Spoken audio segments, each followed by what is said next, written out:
Okay. Ito yung aking listahan mga kabatas natin. The ICI was really created to fail. Nung umpisa pa lang mga kabatas natin, I was also having high hopes sa ICI.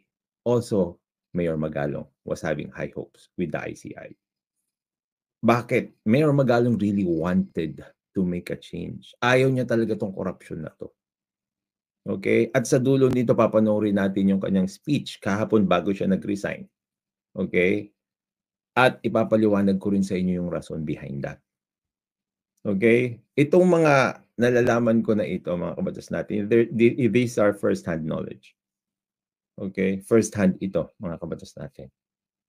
The ICI was really created to fail. Walang funds, walang structure, walang staff. Totoo yan, mga kabatas natin. Alam nyo ba, mga kabatas natin, nagkaroon na ng ICI. Okay? In-appoint na lahat. Kung sino man ang pwedeng i-appoint dyan, wala pa silang opisina. Wala silang lugar kung saan sila magkikita-kita. That's how lousy it was. Wala. Tapos, it's just the 4-man team. 4 lang sila. Ang unang pinag-uusapan nila, mga kabatas natin, is pwede ba tayong kumuha ng kanya-kanya nating mga tao to work under us? Yun yung mga unang tanong ng mga members ng ICI. Yun ang unang tanong ni Mayor Magalong. Walang structure. Walang pondo. Walang staff. O ngayon, kailangan ng mga lawyers, di ba?